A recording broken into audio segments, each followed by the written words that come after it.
Welcome to B-Flow Sessions, the podcast where we help you find your flow on the water and in life. I'm your host, Brad Burden. Join me for conversations with the athletes, adventurers, and paddlers who are all seeking the flow. B-Flow Sessions is proudly sponsored by Pucon Kayak Retreat. Experience world-class whitewater, expert instruction, and the adventure of a lifetime in Pucon, Chile. Save 10% on your trip with the promo code BFLOW10. We are also proudly sponsored by Dagger Kayaks. Team-tested, paddler-proven designs for every river and every paddler. And thanks to our partners, Sawyer Paddles, Stohlquist, and Level 6 for keeping us in the flow. Welcome to the next episode of B-Flow Sessions, and in this session, ladies and gentlemen, I am joined by one of the icons in our sport, somebody who has made his mark as one of the most preeminent paddlers in extreme, freestyle, big water, expedition, you name it. Ladies and gentlemen, Benny Marr. Thank you, Brad.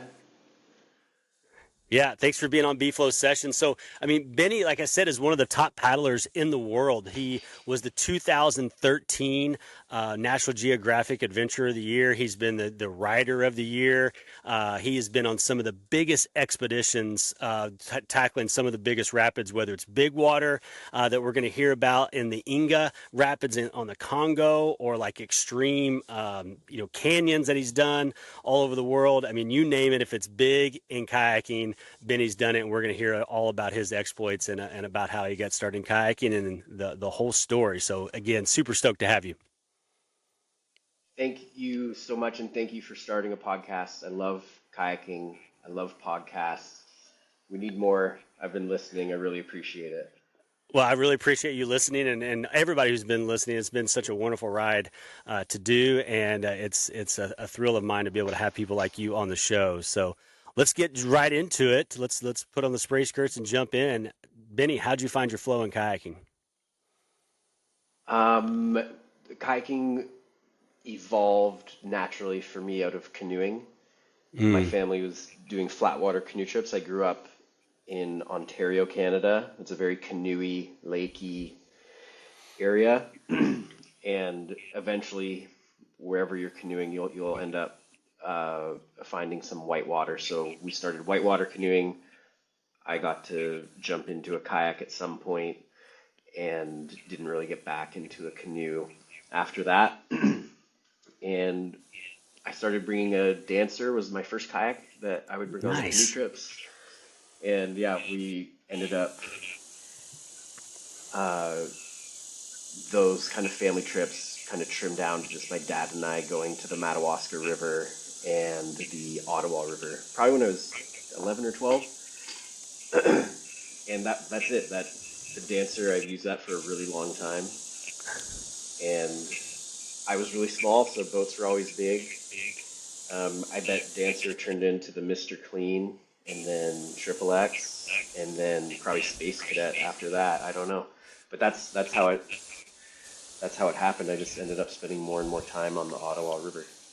And about what years was those when you kind of started making it to the Ottawa and the first in that dancer, and then evolving from there? 1996, 1997. Okay, so we're right at. I'm a little bit older than you, but that's about the same time I started. Okay, yeah, I went to the pre-worlds, I think, on the Ottawa River before I ever ran the Ottawa River. I got to watch a lot of that. Okay. McCoy's Rapid, yeah. Yeah. Awesome. So then take us through the evolution. Then it's the late 90s. You've started kayaking. You get to the Ottawa. You emerge pretty quickly there. You start to evolve, and then before you know it, through the 2000s, you're starting to get into videos and on magazine covers, and then the next thing you know, it's the 2013s, and you're going on one of the biggest expeditions in the world. Take us through that whole timeline. I went to the Ottawa River as much as I could. There was one summer where I couldn't really get there. I didn't have my own kayak, and I was skateboarding a lot, but Chris Grotmans came and picked me up. He came out of his way on his way to the Ottawa twice to pick me up and take me kayaking and let me use his boat. Eventually, I got left on an island with the island boys, the YGP island boys, the Monkmans, when I was 14, and that was a really good 2 weeks. And I ended up choosing a college school program close to the Ottawa River, just so I could be close. And then I think I was 17 or 18. I was 18 going to college in Pembroke, and I got an email from Chris Grotmans sent to Kelsey Thompson, Dave Newenhouse, and I, just outlining an idea to go to Uganda and spend 2 months on the White Nile. And I chose, reading that email, that I would finish that school year at that kind of outdoor program that I was in, but that I wouldn't go back, that I would do whatever I could to make enough money to buy my first plane tickets and bring a camera and go. So that was kind of that just started me into like working to go for kayaking trips, and it's all kind of tumbled out of that. Yeah. Kind of, you get on one trip and then somebody sees you or sees some of the footage from it, and then you get invited on another, and it just kind of snowballs from there, huh? Yes, and it was very impactful for me. Once I looked up to YGP a lot. Obviously, like, I wasn't traveling with them or filming with them, but once I was becoming more friends with them and Patrick Camlin, who's from the same sort of area that I am, I would, spend all this time working to go on these incredible trips, and then it was all of a sudden obvious that these professional kayakers would finish a trip and they'd plan another one. They wouldn't have to go back to a construction job, or I worked on the oil rigs as well, to make lots of money in a short period of time. Yeah. So I've just always had people around kind of showing what a next evolution might look like.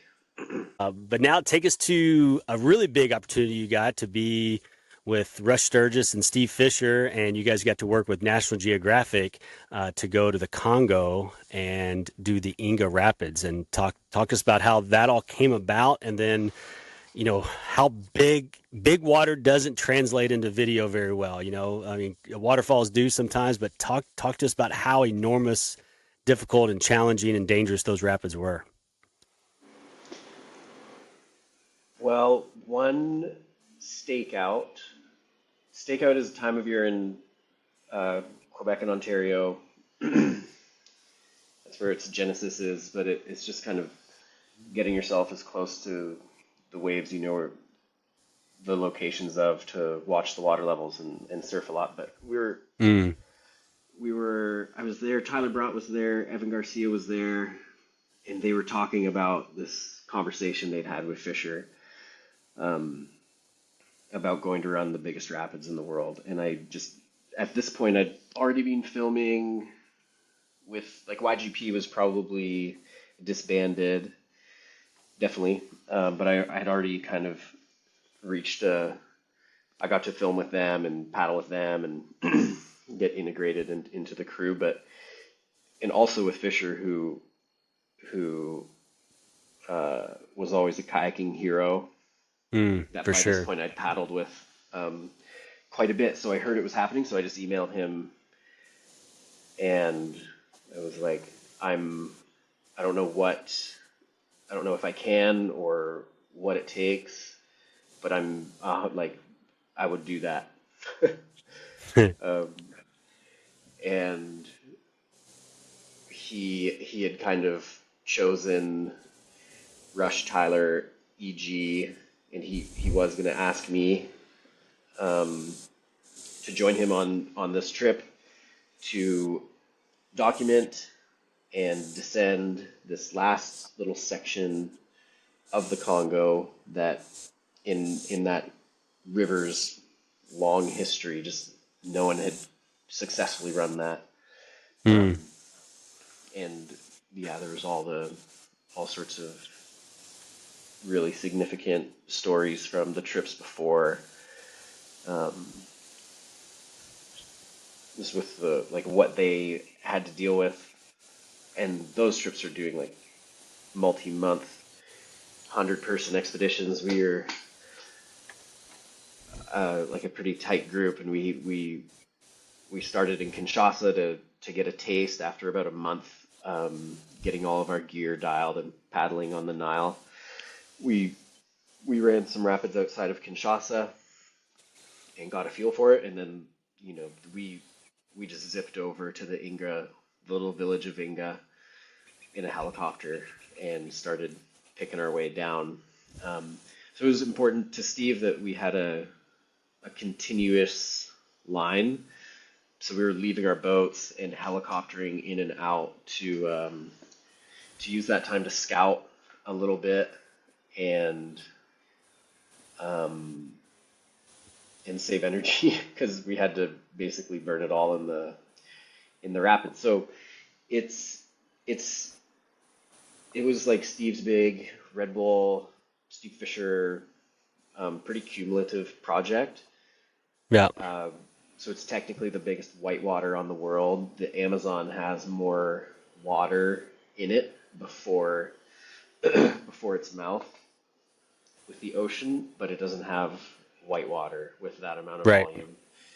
Um, so we had like 1.7 million CFS, Jeez. and I didn't bother to whatever. That's like plus or minus 30,000 CMS. I can't remember. Um, and it gets actually it can flood up to like a million more CFS than that. Oh my goodness. And yeah, I don't know how or why I'd go back there at this point, but I thought if you could go there at 200,000, 300,000, you might see maybe some manky stuff, but maybe some really incredible big whitewater and big waves. So it's like pretty much unmanageably massive. It's Right. really hard to put that into. It's pretty oceanic with consistency, and I've noticed at around 2,500 CMS, at around 100,000, 80,000 to 100,000 CFS, that river loses a lot of its more predictable behavior that we're accustomed Mm. to. That's kind of when like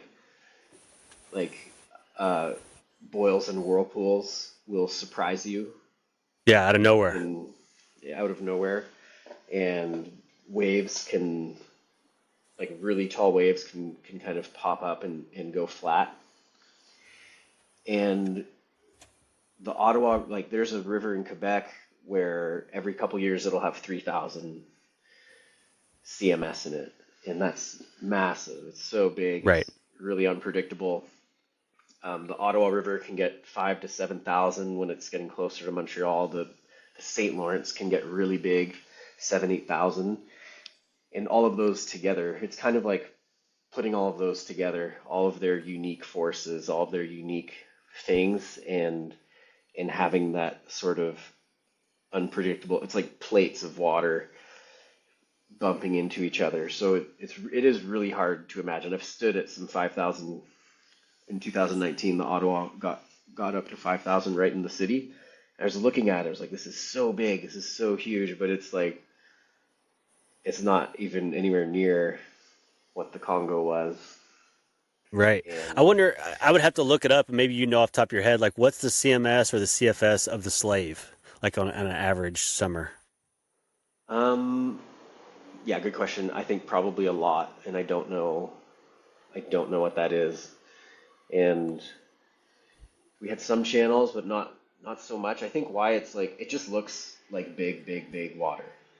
But Yeah. so does the Slave, and it Right. is. And so does the Indus in the summer, and it is. Like watching Aniel and Sven paddling on the Indus when like 3 to 5,000 cubics, I would guess.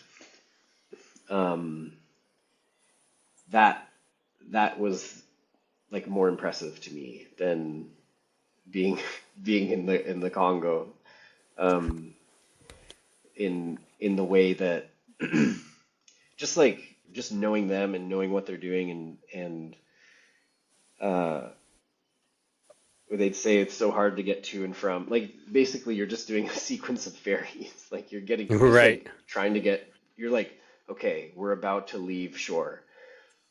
This is going to be really hard to get back to shore again. Right. Um, and we were doing a lot of that, and it was really like it was just really dangerous. Like I got stuck in a random feature at one point. I was like, I could have avoided this. That was stupid. This river's too surgy to make moves like that.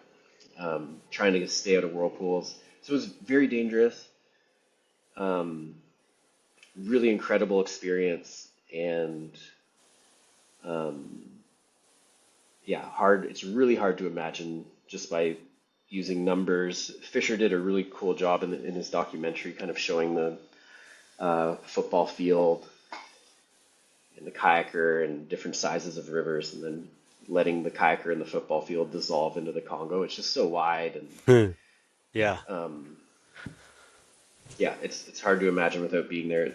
I would watch waves crash in like slow motion, like they would just obliterate anything that was. I brought a freestyle boat because I was like, I will go to the biggest river in the world. I'm gonna surf the biggest wave in the world and do the biggest trick in the world. There's just like no way you could interact with any of those features.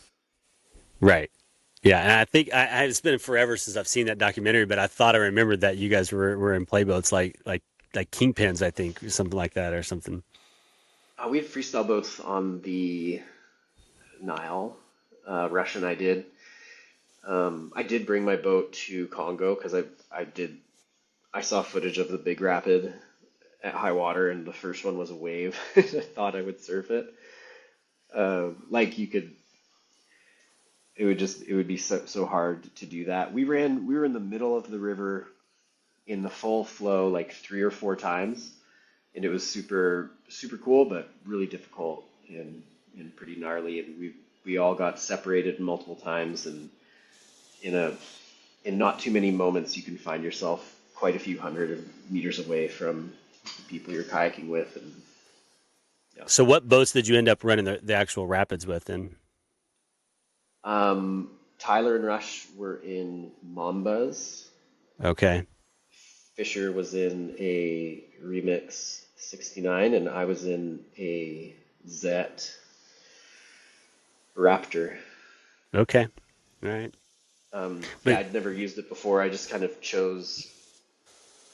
I reached out to Zet and Prion to see what boats they would have that might be feasible for that, because I probably just didn't own a creek boat, and something that Fisher could pick up at Sickline, because Rush and Tyler went to Adidas Sickline. oh yeah. 'Cause Fisher used to do the commentating for that, so I just picked a European company that, if they would be so kind, they could bring a boat to Sickline, and he could bring to Uganda for me. Nice. Well, now I mean, gosh, what an epic adventure that was. I mean, but just, everything in your kayaking career seems like it's just one epic adventure after another. Let's now let you, instead of me guiding your questions, let's let you kind of tell us about some of your favorites. What would be a Benny Marr perfect flow day? Can you think back to all the epic adventures and one that stands out? Well, I can tell you two. I'll try to keep um, be succinct, but just because the show title and the way you title your shows and the sections having to do with flow, I ran a waterfall one time, and I've always been really careful with tall waterfalls, just because they're like scary enough for me that the fear could uh, distract me into making a mistake, Hmm. or um, but they're exciting enough that they always drew me in the, the Hmm. perfect amount. Hmm. So I would do Yeah. them. I'm not.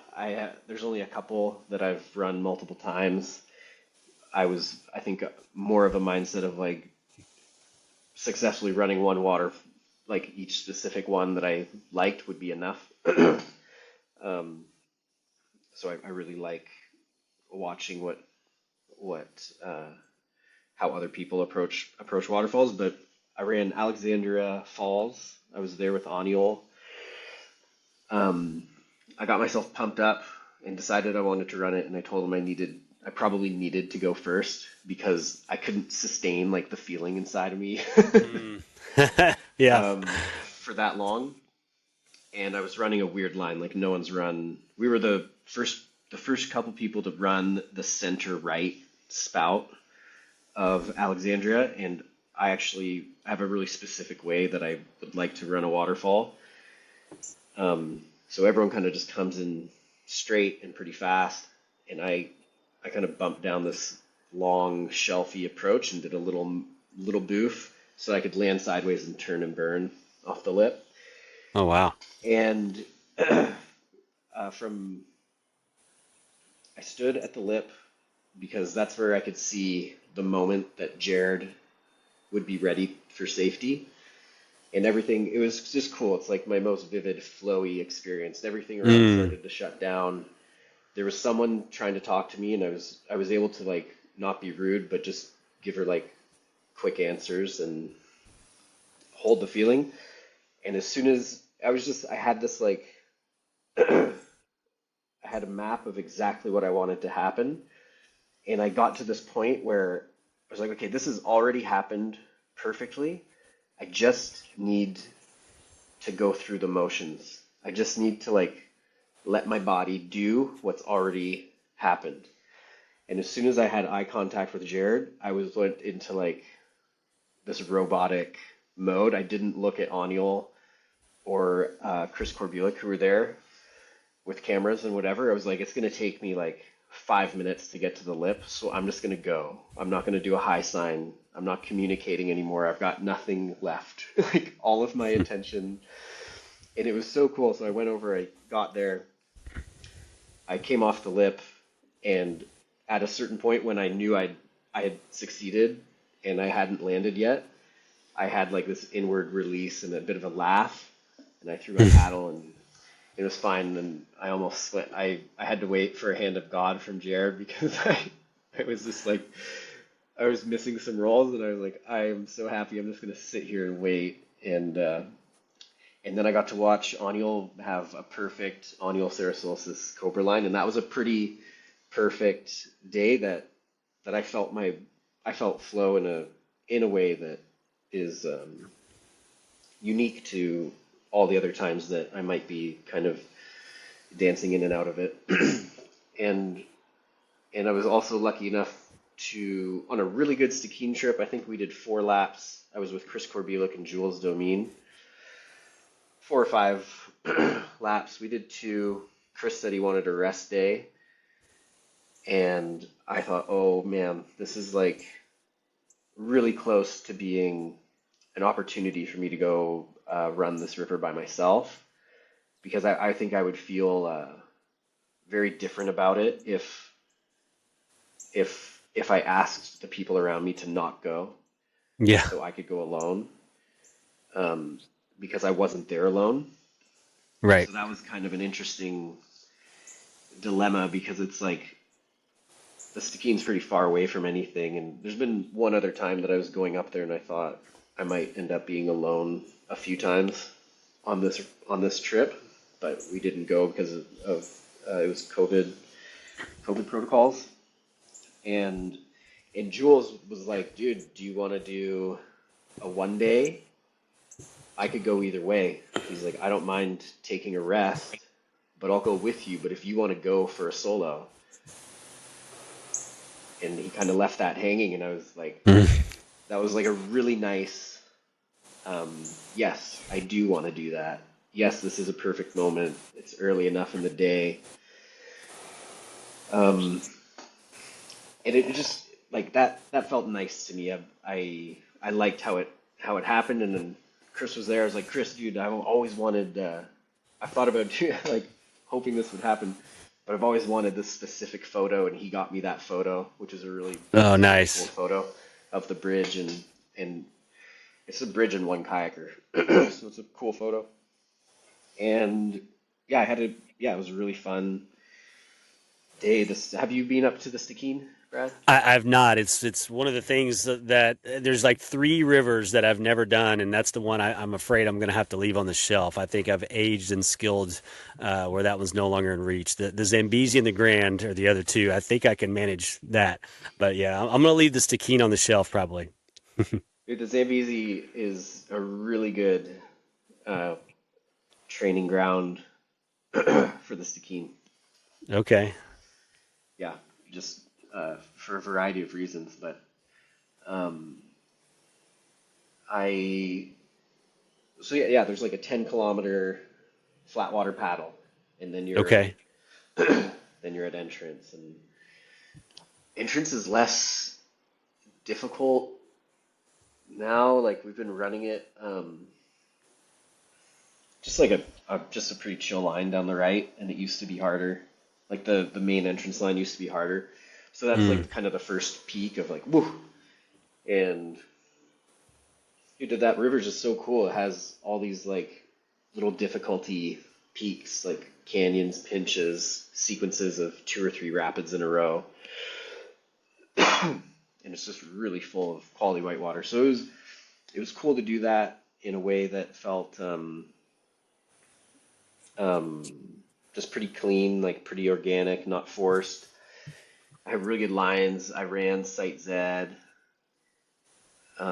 I had like a pretty like a line that I've done that like twice of just like a pretty clean, like the boat's always pointed where you want it to, no flipping, staying above the hole at the bottom instead of plugging it, and Mm. it just continued like that, and I just really valued the time in there on my own, um,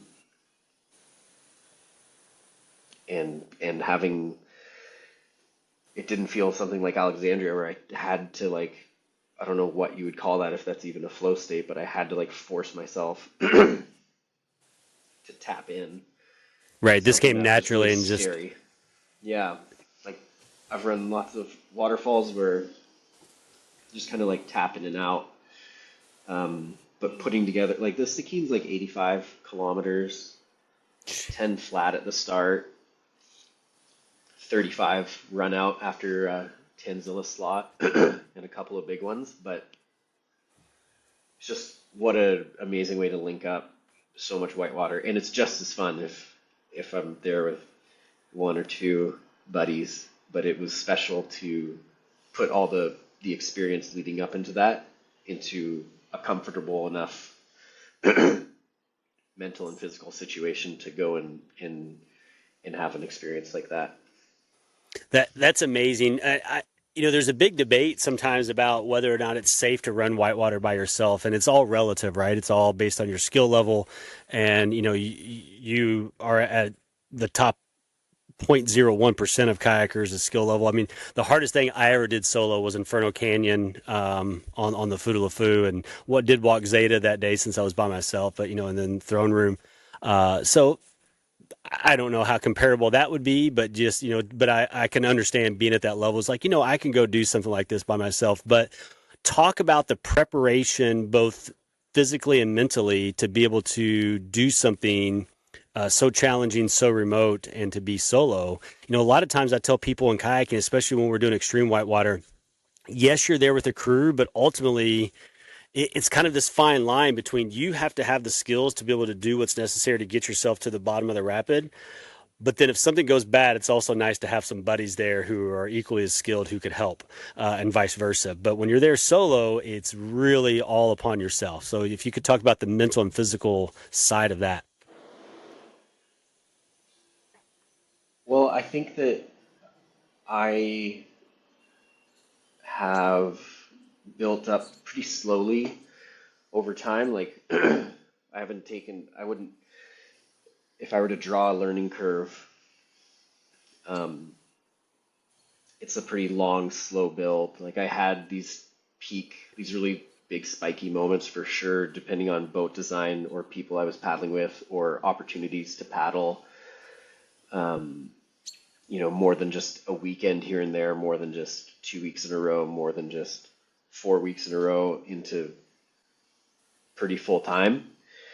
And I also got to spend a lot of time in the Stikine River doing laps, memorizing it, getting physically and mentally fit for the Stikine, getting stuck in certain features, getting to run Site Z a bunch of times before it changed into what it looks like now, or who knows? It's just been pretty high for a long time. I don't know if it just got high enough to change, but I hope so. And paddling a lot of big water, just having my physical fitness and endurance, like the first time I did a 1 day Stikine, I was kind of thinking like, I can do this. I must be able to do this. But I have a really good self-doubt system that keeps me on a slower learning curve and keeps me pretty honest, I think. And I did it knowing that I could do it. And there's some sort of like back end operating system that I like to think about when you when you push yourself offshore and the boat is floating and you're paddling away from shore, you are making like a pretty specific agreement between you, the river, the people around you, or who's not around you, with what might happen downstream, and that depends Yep. greatly on who you are and what the river is. But I had a high enough level of confidence that it was just another lap with slightly different circumstances than a lot of the other Yeah. laps that I'd done. Interesting. Well, let's shift now away from perfect flow. And, if you paddle hard whitewater long enough, there's some times when you get into some flood or bad situations.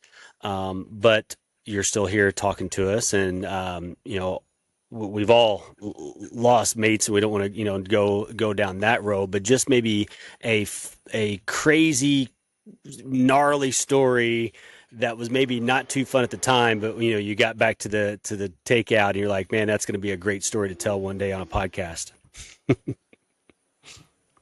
Okay.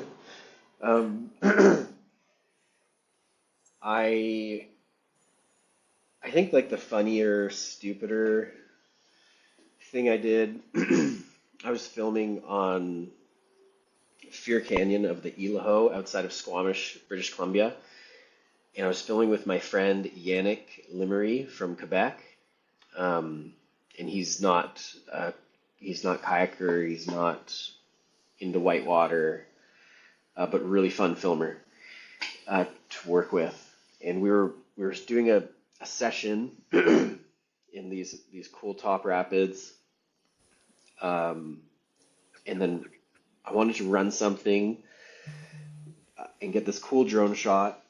And then I was like, okay, I can do the run and jog back up here, because he didn't know how to drive a manual transmission, or I can just like hike out as quick as I can, walk up here, and we can move around. So I started trying to hike out, and I ended up in a bit of a rock climbing situation. And yeah, just super dumb. I didn't know I was like, how the heck am I going to do this? This is stupid. I should be kayaking. And I tied my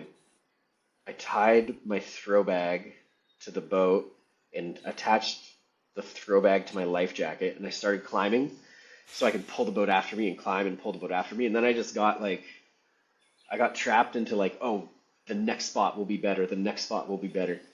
And I outclimbed my rope and I felt the boat shift and go taut, and I was so lucky of where my arm was. I got to jam my whole forearm into this rock, And I was like, "You're so stupid. You're so stupid. You're so stupid."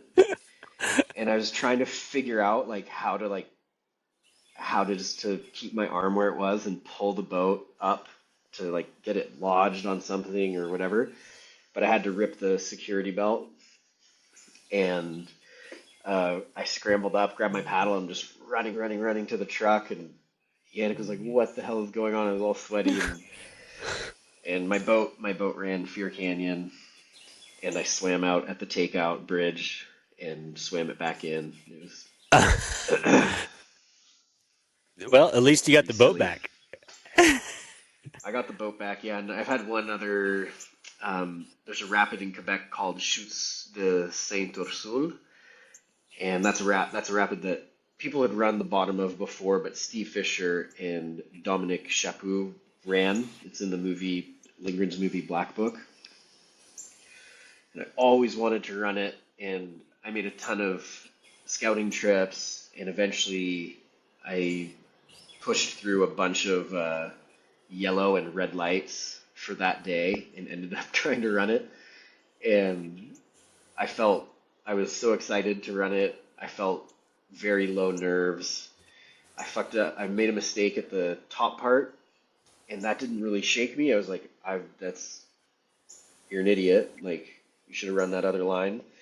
But the water had dropped significantly, and none of us had noticed, which kind of played into it. But I shouldn't have run it that day. But I ended up doing this like crazy sideways kickflip and landing in a hole and getting pinned. And I like put my hand on my skirt and I was like, "Dude, you can't just like I don't know if you got to see what that thing is. It's like a very steep, tall, probably 250-foot plus steep slide."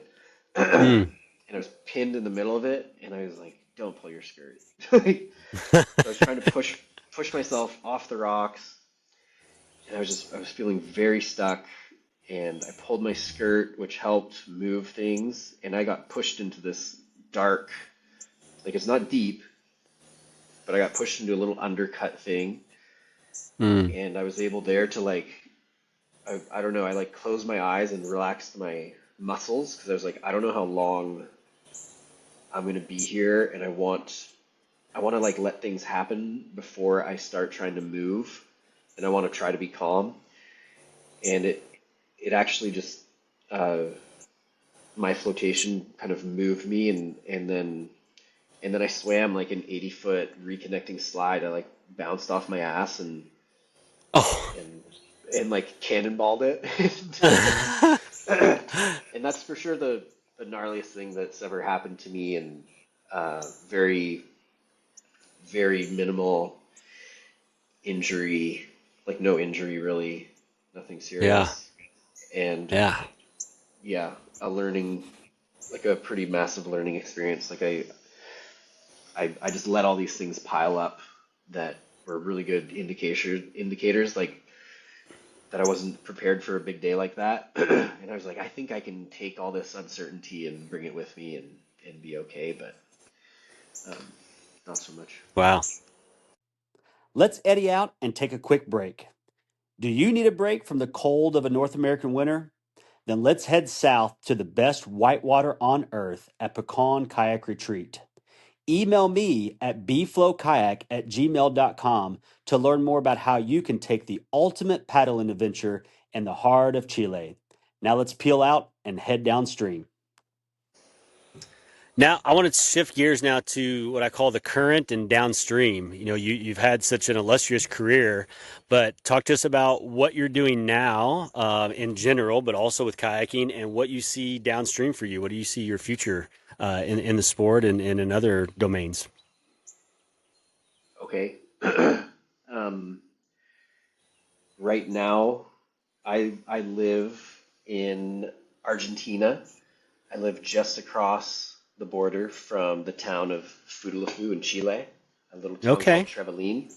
Yep. And my partner and I have a just over 1.5 year old baby boy. Nice. So that's basically what I've been doing. Um, I've been kind of learning, just experiencing this new phase of life. Uh, our home river is the Fuda, like the dam. The Fuda runs right. We drive right beside it to get to Chile before the rapids start. Mm-hmm. Um, and that's been that's been what we've been doing. It's all encompassing. Nice. um, right now, I'm up in the capital. I just picked up a passport from the embassy today for my boy. It's been hard to get him the documents he needed to get into Canada, and in about a week, we're all flying up to Canada, Oh, um, cool. where I'm from. So we'll be going to the Ottawa River. I've got some private instruction lined up. That's what I've been doing for work on the river.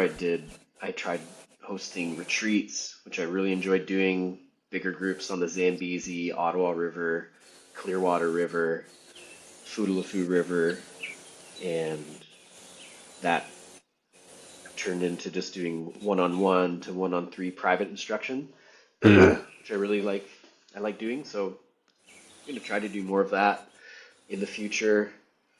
Um, and even some online kind of guiding and instruction. Uh, I find being off the water and trying to do water-based instruction, kind of depending on the person you're working with, it can be really good. And it's not distracting and they're not scared. Mm. So that's really fun to look into. And um, as we can travel more, paddle more, um, and like career wise, I dabbled a little bit into some whitewater endurance kayaking, Oh, wow. and I would like to dabble back into that.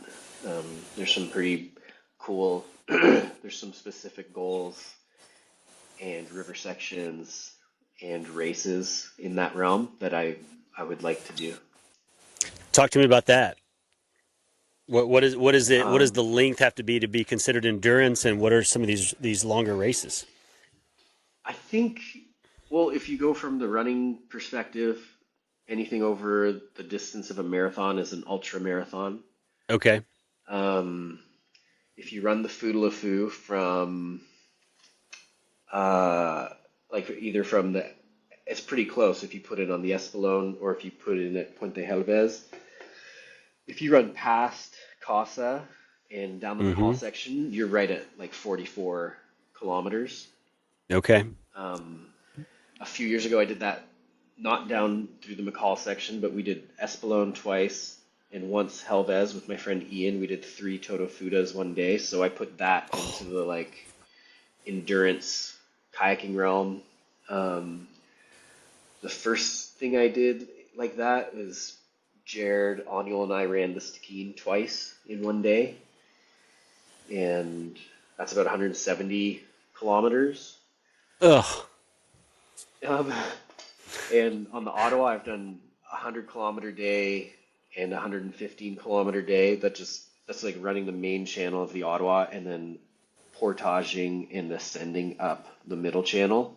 There's a bunch of different paths you can do that, and I also ran the Chilcote and Fraser. I did a section that was like 485 kilometers. So that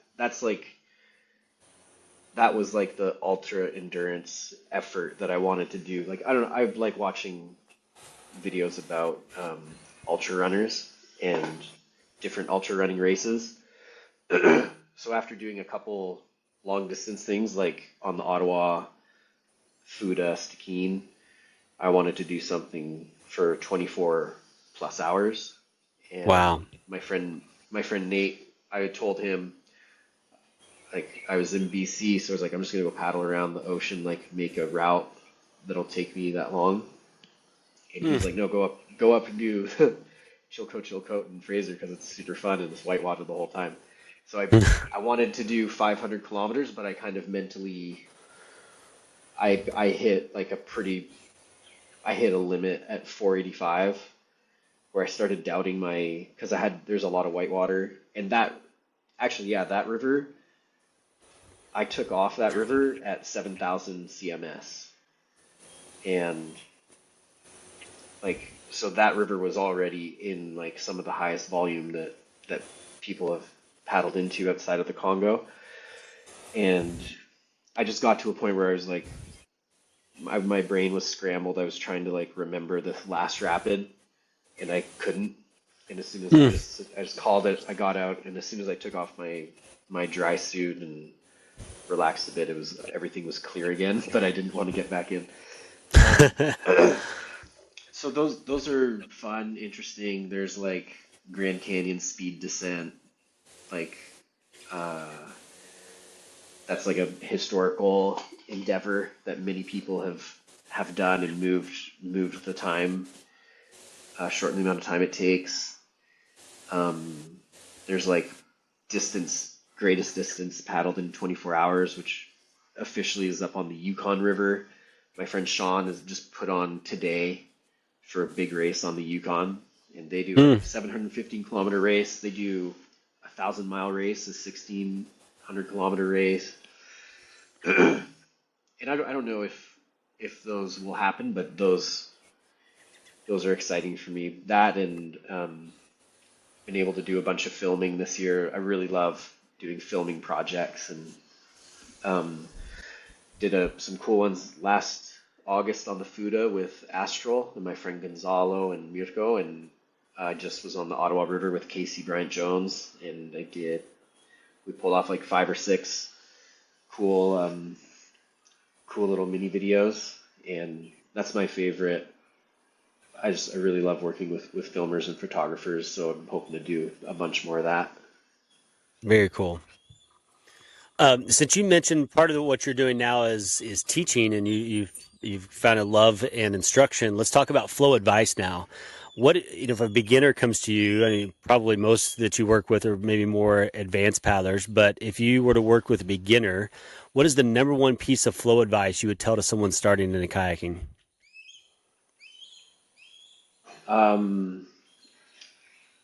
Go to the Ottawa River, and if you can't, try to find someone who can steer you to a river that holds a similar level of opportunity and safety, depending on how old they are. Like, seek instruction.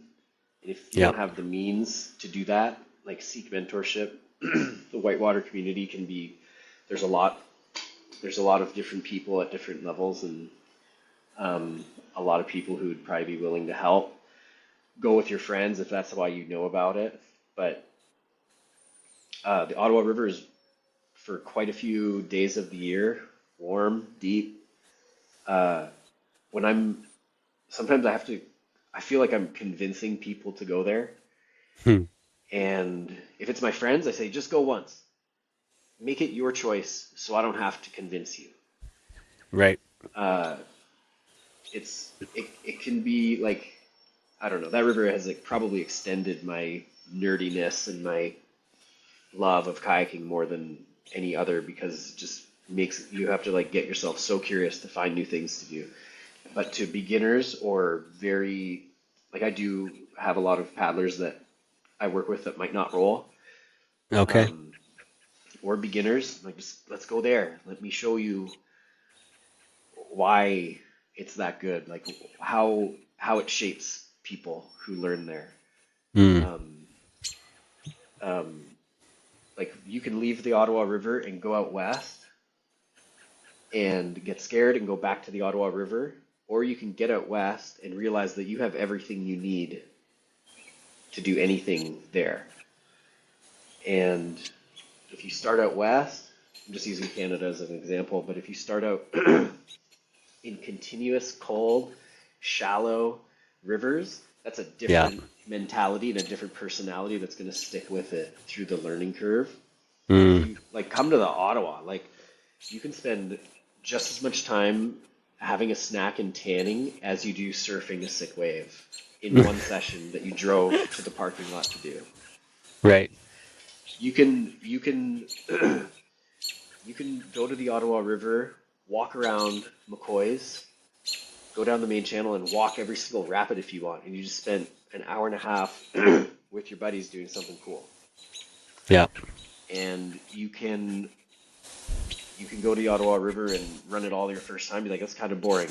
Then you can find something new to do, like learn how to side surf forever. Or go somewhere else and come back when that river matches what you're up to. And anyone who's doing that, they can paddle past people who have to be told to keep the pole loop out of their boat because they've never sat in a boat before. they they're having people put the gear on for them because they've never set foot close to a river. They've never pushed a boat into the water. They've never done anything. And you can have people who are just like learning to surf, learning to do blunts, learning to do air screws. You can see the Keener program roll by or do a big water beat down in Phil's hole, which is one of the most incredible things to watch. You can see you can see Dane come by and do something like that's just a little bit different than what's ever been done before. Like you can see Nick and Dane like filming and doing something creative, and all of it happens every day, the same day, same people. It's very safe, and it's a really good learning environment. So go there. Awesome. Now the Pucon Kayak Retreat Pro Flow hot tip. You are kind of known, and you may not even know that you're known for this, but you're kind of known as like this Zen master of kayaking. I know you integrate a lot of yoga, and you've mentioned several times to this like visualization and being in the flow in that moment, whether you had to lock yourself in like above that big waterfall, or whether it just came organically like before the Stikine. Talk to us the Benny Marr Pucon Kayak Retreat Pro Flow hot tip of how any athlete or any paddler or anybody in any capacity can get themselves into that state of mindset where they're locked in the flow and nothing else enters their mind, only what they need to do in that moment. I think now specifically use it basically. Visualization is a lot easier if you've already seen yourself kayaking. Yeah.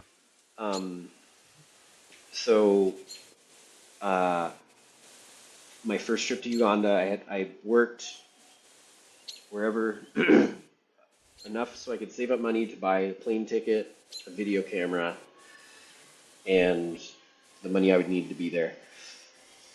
And one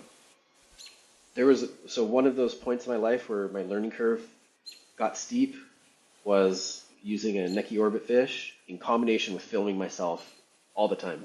Like everything I did, I filmed, and then I could watch it back. I could watch it back slowly, and I could make changes. And then if you fast forward over time, I've really loved working with photographers and filmers to try to get cool photos and cool video. So I've got to see it a lot and make adjustments to my body mechanics so it will look a certain way. And that means that I have and I've had a GoPro for who knows how long. So I know what I look like from someone standing on shore. I know what I look like. I know what my POV looks like. And I know what it looks like from a drone. So my Pucon Kayak Retreat hot tip is to practice visualization when you're not on the water even. Practice it from scouting. But if you can start filming yourself or film your friends and yourself, freestyle, running lines, doing strokes, whatever, then I find it a lot easier if I'm standing there and you're like trying to keep calm and visualize something, Mm. because I can imagine it more, and I imagine it over and over, and then I think, okay, what am I worried about happening? Okay, it happened. How did that happen? And imagine how it happened. And be like, okay, then I'm prepared for the beginning of it going wrong, and I'm not like going into a I'm not going into the line going wrong without having not prepared a little bit for that. It's And almost like a like I'm YouTube tutorial of yourself. exactly. And it changes by rapid, but I did that a lot on um I've done that a lot. And it's not just like I want tricks or whatever to look a certain way, so I have to imagine them. And I imagine how it might feel because like our muscle memory is a big part of it too. So that's like Sure. how I've how I've tried to have my freestyle kayaking look and feel a certain way. Mm-hmm. And um, and somewhere like the Ottawa, you build up all this repetition by just going kayaking. Somewhere like the Little White, you build up all this repetition by like being there and just like trying to memorize so many little and big details. And muscle memory is a pretty big part of like sometimes I'll be visualizing something and I'll be like, ugh, like I just felt that go wrong. I don't want that. Mm. Feel it go right. Uh, and so visualization very important. And the last part of my Pucon Kayak retreat hot tip would be just it's really easy to lose control of your breathing. Mm.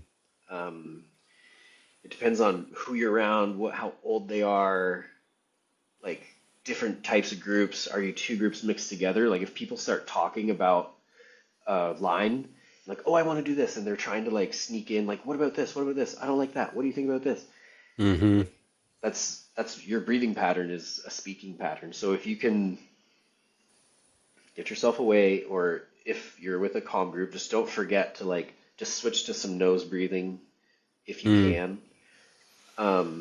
Just try to slow down a little bit, and it might take a little bit of time, but if you can like get your heart rate a little lower, it's easier to visualize.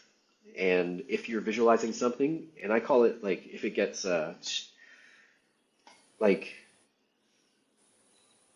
what do you call it when if you're like rewinding a tape on a VCR and it gets like a little staticky, like if you hit a spot that's like Yeah, yeah. static, or if you hit a spot that you like jump forward, like you need to spend more time in the static and Yeah. try to smooth out that part of the visualization. And if Mm. you're scared, just be honest with yourself and be realistic. Or like, are you scared because it's scary? Are you scared because you don't know if you can do it? Are you scared Wow. because something bad has happened there before? Are you Mm. scared because you don't want to be seen to fail? Mm-hmm. Are you excited to be at the bottom, or are you excited to use the boat that you've chosen to attach your hips to experience this little or big risk to then get to the bottom, and like the reward is what is that like really fun experience of decision making, and just do it for fun. Like if you're getting bored, uh, this is one of the good things to do. Like it's part of trying a new line, trying a different eddy, but try to like try to get into fine details, and you can use visualization to do that. I love it. Well, we have never had the privilege of running any rapids, and where you are in your kayaking career and where I am, I don't. You would have to downgrade quite a bit to join me in some real rapids, but we can run some proverbial rapids here together. And so this is our rapid fire, and I'm so honored that you're a fan of the show, so you know this segment. So I'm going to throw out a topic of kayaking, and you got to give me rapid fire your top 3 to 5 from each category. And then the last rapid we will run blind. Okay. All right. The first one is kayak designs of all time.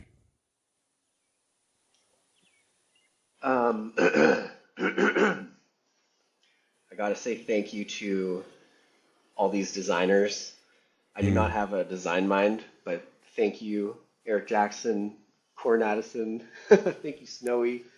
Thank you so much, Kenny Mutton, Yeah. Shane Benedict. um, Shane Benedict, Robert Pearson, Yep. and the guys that stayed, and everyone I didn't mention. It's all like I choose to look at it as a communal evolution.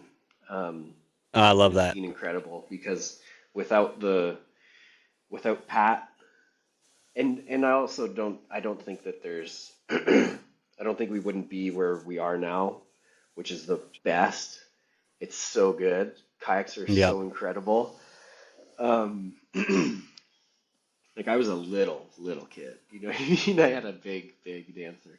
Hmm. Um, so wherever we would be if things had been different, but I'm so stoked that Pat brought the RPM max. He had Dagger dust that off. I personally didn't really like that boat that much, but I just don't think I hear a lot of really good kayakers talk about the boat. My friend Kyle really loved that boat on the Little White, and I was just like, I don't feel comfortable in this. Um, but the Brap coming back out led to Pat going to Liquid Logic and getting the Brap, and that boat. I've run so much in that boat, like tall waterfalls, Stikine laps, um, and everything Corin did really shaped. I've watched the Wicked Liquid movies so much, and a lot of how I paddle, I think, came from watching them. The Mm. glides, like Nico Chasing, Dan Campbell, Steve Fisher, um, and yeah, I'm just so grateful for those people who love thinking about surfing, going downstream, and all that. But dude, if my truck is going on a kayaking trip, I want my puffy scucks, my puffy skis, my mini Mako surf kayak. Um, I'll take an OG or maybe a Manu just because it's newer, and then my carbon featherweight freestyle kayak, and I'll be good. I'll be sad not to have some other modern boats, but my best boats of all time are mostly modern. Those two surf boats Okay. are more than 10 years old. Yeah. Okay. Love it. Um, countries to paddle in. Um, Canada is amazing. Um, I have not tapped in to as much of the U.S. is available. Like mostly, like a little bit of Cali, a lot of Washington, and I've only gone to the Southeast like a few times. But I would say they are one and two for me. It's like I can drive anywhere. It's just so good. Yeah. Um, and Zambia. Um, there's so many places that I have gone and have not gone, but I'd say Canada, U.S., Zambia, Uganda, France. Okay. Kayakers of all time. Um, um, okay, I was like Noria Mm. is the just what an awesome human and what a talent. It's like a I would say that it's a treat to care about a sport so much and get to see someone like Noria doing it. Hmm. Um, and on that side, it's so cool that we had like Nikki Kelly running the Stikine. We got to like watch her in LVMs. Tanya Schumann, big gun show, the sick freestyle paddler. Tanya Foe, Ruth Gordon, um, and on the on the guy side, like Steve Fisher was just like, So good. yeah, he was playing the, or yeah, yeah, he played in every discipline. He was also, I think it's in Black Book, but he was also like real. I mean, before he was a crazy competitor, but then even when he was using the Astro, he was like really good in a hole. So he was doing everything, doing big stuff, big projects, big film projects, big photo projects, big water. Evan Garcia brought like this technical, detailed ability to waterfall running that I think just increased how that gets done and the safety and the like success rate of waterfalls, Mm-hmm.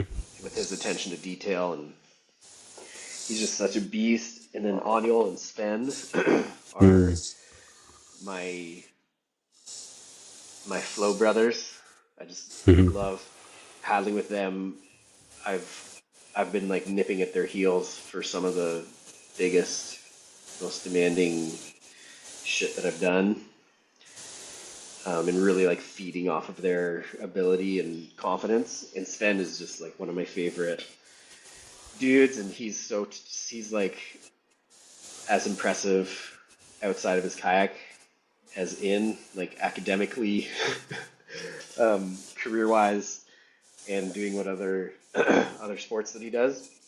Mm. And Dane as well is like, what a treat to see the result of his kind of dedication Yeah. and obsession and learned ability, natural ability, and natural instinct. It's like a really, what a treat to paddle beside him and hang out, but like also just such a treat to get to see the movies of stuff that he does. It's like really cool. Yeah, some of the stuff he does, if you didn't know him and know that that it's actually possible, I could see where to the naked eye that somebody would think it's AI. It's like there's no way somebody can do that in a kayak.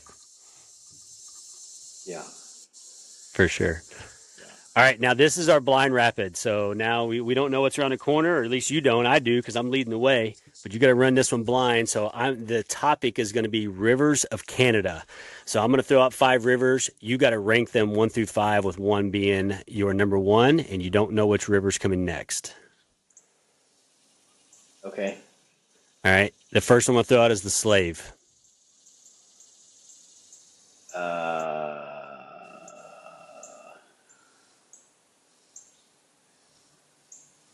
5. Okay. Sorry, Leif. The Stikine. 1, Okay. The Ottawa. 2, The Rouge.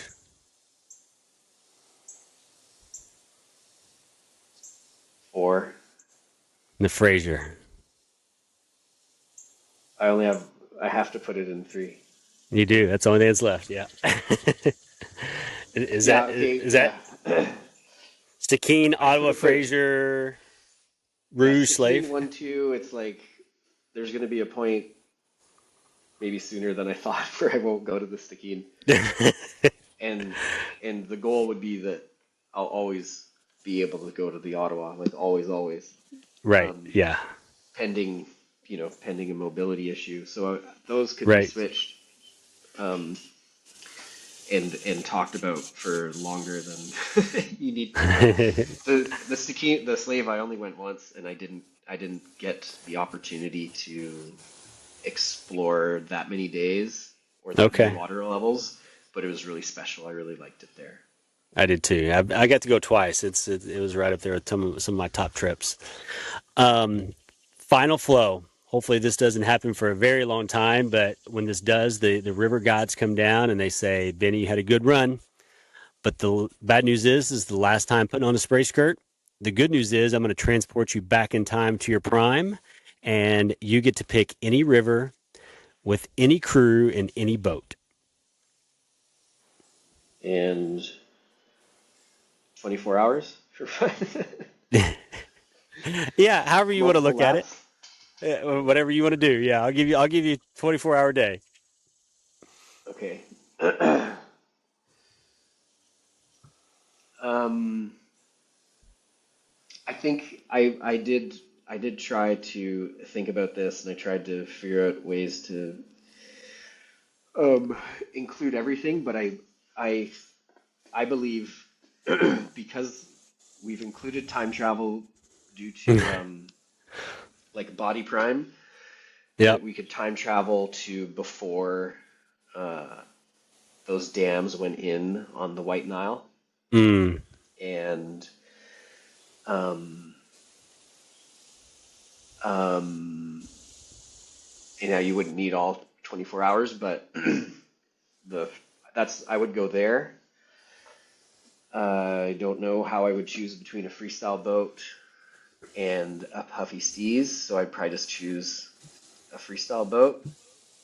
Um, though I would love to take a puffy steez there, and I would run laps on the silverback section with, I mean, like Rush, Tyler, uh, Sven, Aniol, Nuria, everyone I mentioned, Patty, just like a crew of people that used to go to that river and loved it, or didn't get the chance to go to that river, but that they would love it, and just run lines. Like, it's so fun to explore channels and surf waves, and you can save some time by getting down to the Dead Dutchman, and that thing is so cool and so big.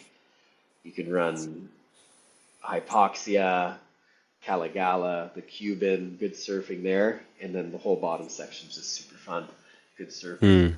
Nile session special. That's probably the best way that you could collect an unlimited number of friends. Like, it's such a big river, you could take 0 to 20 people and have pretty much just high fun, high water, high reward, pretty safe.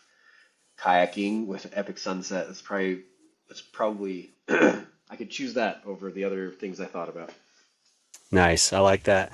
Never got to go. Shane, that's that what happened to it. But it sounds like a special place. Yeah, I'm happy that I got to see to see it all. Yeah. Well, Benny, thanks so much for coming on B-Flow Sessions. Thanks for being a fan of the show. I had no idea that I had a fan in such high standing. So appreciate you listening to the show. And thanks for Yeah, I everything you appreciate do it. in the sport.